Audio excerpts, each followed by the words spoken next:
Bismillahirrahmanirrahim. Assalamualaikum warahmatullahi wabarakatuh. Salam sejahtera. Dalam video ini, cikgu akan menerangkan bidang pembelajaran 1.3 pemadam kebakaran. Okey, jom tengok buku teks rujuk sama-sama dengan cikgu.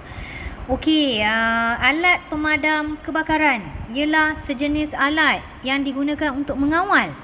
Ini fungsi alat pemadam kebakaran. Untuk mengawal atau untuk memadamkan kebakaran. Untuk mengawal atau untuk memadamkan kebakaran. So, kamu kena tahu ada 4 jenis alat pemadam kebakaran yang digunakan. Yang biasa digunakan iaitu air, buih, karbon dioksida, serbuk kering. Okey, cara nak ingat dia, cikgu suka ingat formula ni. Abu, beli, kain, sarung. So, air, buih, karbon dioksida, serbuk kering. Abu, beli, kain, sarung. So, air ni warna label adalah warna merah. Ya. Buih, krim. Karbon dioksida hitam, serbuk kering. Dan serbuk kering ni warna biru. Tak nampak pula dalam cikgu punya buku teks online, buku teks digital ni. Okey, jadi kalau kita lihat serbuk kering ni memadam semua jenis kebakaran. Kalau karbon dioksida, nanti cikgu ceritakanlah menggunakan jadual. Okey, inilah jadualnya. Tapi cikgu pemudahkan, boleh? Cikgu pemudahkan sekejap. Okey, macam ni cara dia. Okey, cikgu nak ajar cara teknik nak ingat dengan mudah lah. Ya, alat pemadam kebakaran dan jenis kebakaran. Okey ya. Jenis kebakaran. Okey, cikgu buat jadual dulu. So, ini adalah alat pemadam kebakarannya. Nanti dulu. Okey, ini abu, beli, kain, sarung. Okey, jenis kebakaran dia ada 6 kelas, ya. Kelas A, tak payahlah tulis kelas ni, terus A je. Kelas A, kelas B, kelas C, kelas D,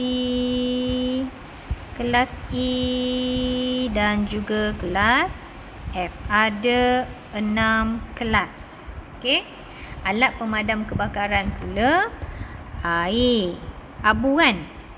Beli, buih. Kain, karbon dioksida. Serbuk kering, kain sarung. Okey, ini formula yang cikgu nak kongsi dengan kamu. So, A adalah bahan kebakaran yang melibatkan pepejal. Bahan pepejal yang terbakar. Contoh, kayu, kertas, kain dan sebarang bahan pepejal yang mudah terbakar. Okey, pepejal ini pula cecair. Okey, cecair yang mudah terbakar, kebakaran yang melibatkan cecair, contoh petrol, kerosin, diesel, cat. Okey, C ni pula adalah gas. Kebakaran yang melibatkan gas seperti oksigen, gas asli, gas-gas yang mudah terbakar, itu dikelaskan dalam kelas C. Okey, ingat pepejal, cecair, gas. Di logam. Kebakaran yang melibatkan logam, any logam, contoh magnesium, aluminium, natrium, ya. E for electric, kebakaran yang melibatkan peralatan elektrik, manakala F for fat, peralatan yang melibatkan lemak dan minyak masak. Okey, sampai sini boleh tak? Ingat A, B, C, D, E, F. Kena tahulah A tu pepejal, B cecair, C gas, D logam, E elektrik, F fat.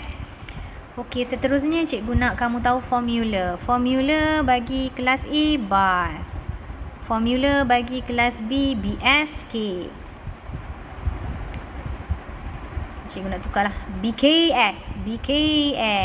Okey, gas, KS. Kelas D, logam, S. Elektrik, KS. Fat, KS. So, ingat macam ni. BAS, BKS, KS, S, KS, KS. So S tu cuma logam.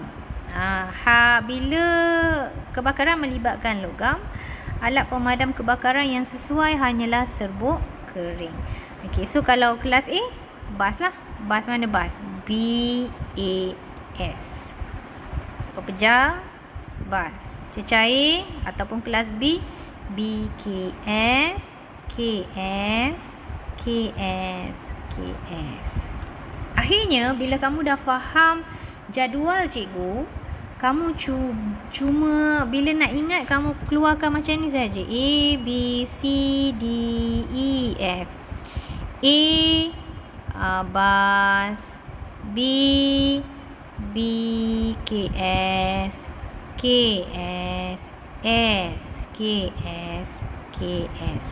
Kamu pun tahu A ni apa dia? Kebakaran yang melibatkan pepejar. B, kebakaran yang melibatkan cecair. C, kebakaran yang melibatkan gas. D, kebakaran yang melibatkan logam. E for electric. F for fat. Akhirnya macam ni sahaja rumus alat kebakaran ataupun formula yang cikgu gunakan lah untuk mengingat jenis kebakaran dan juga alat pemadam kebakaran yang sesuai digunakan. Okey, seterusnya kita lihat kepada alat pemadam kebakaran lain yang digunakan. Ada juga alat pemadam kebakaran, nama dia pemadam kebakaran jenis ABC. Selimut kebakaran, pasir, air. Ini juga adalah merupakan alat pemadam kebakaran. Pasir boleh digunakan untuk memadam kebakaran awal. Air pula boleh digunakan untuk memadam kebakaran, kecuali kebakaran yang berpunca daripada minyak. Tak sesuai menggunakan air, sebab air bila kita sembah atas api yang disebabkan atas kebakaran yang disebabkan oleh percikan minyak, ini akan menyebabkan api lagi marak sebab percikan minyak terhasil. Kita sembah air, percikan minyak terhasil. Minyak terpercik, menjadikan kebakaran lebih merebak. Faham tidak cikgu cerita ni? Okey, jadi pemadam api ABC. So, apa ciri-ciri dia? Boleh digunakan untuk semua jenis kebakaran kecuali kebakaran yang disebabkan oleh logam dan gas yang tidak memungkinkan ledakan. Okey, yang kedua, dia tidak berbahaya kepada manusia dan haiwan, tidak mencemarkan tanah, mudah diselenggara at least sekali setahun. Kelembapan yang dihasilkan adalah lebih lama, justru menghalang api daripada merebak semula. Okey, kalau selimut kebakaran pula, kamu kena tahu selimut kebakaran ni diperbuat daripada 2 lapisan gentian kaca. Mampu memadamkan api yang kecil atau sederhana yang susah dipadam oleh air. Memadamkan api pada badan mangsa dengan menyelimuti mangsa. Okey, boleh ingat tak? Abu beli kain sarung. Selain tu, pemadam api ABC, selimut kebakaran, pasir dan juga air. Okey, seterusnya kita lihat kaedah penggunaan pemadam kebakaran.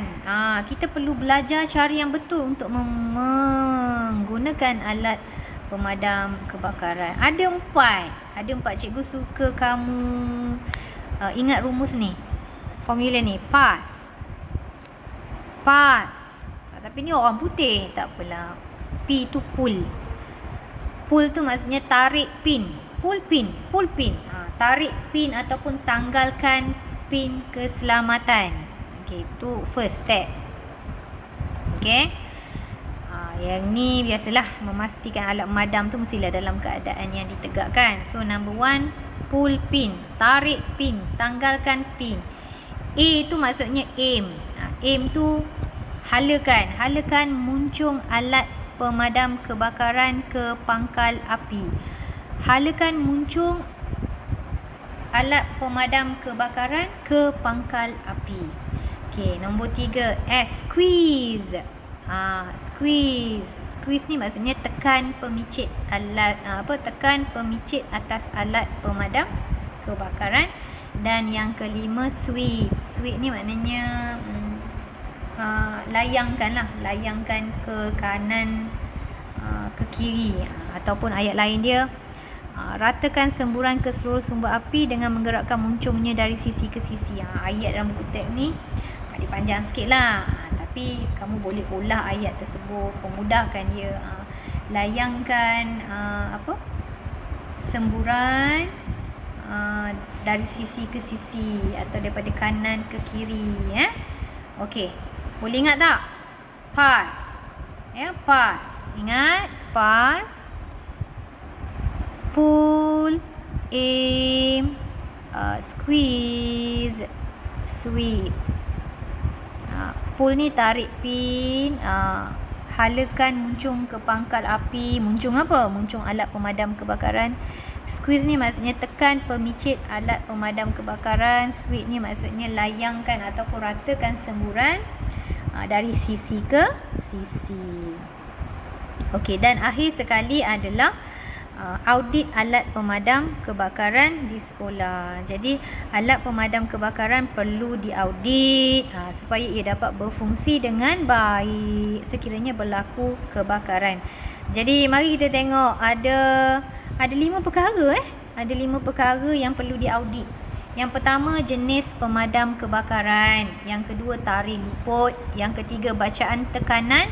Yang keempat, bilangan pemadam kebakaran mengikut jenis. Dan yang kelima, lokasi alat pemadam kebakaran dalam pelan laluan kecemasan sekolah.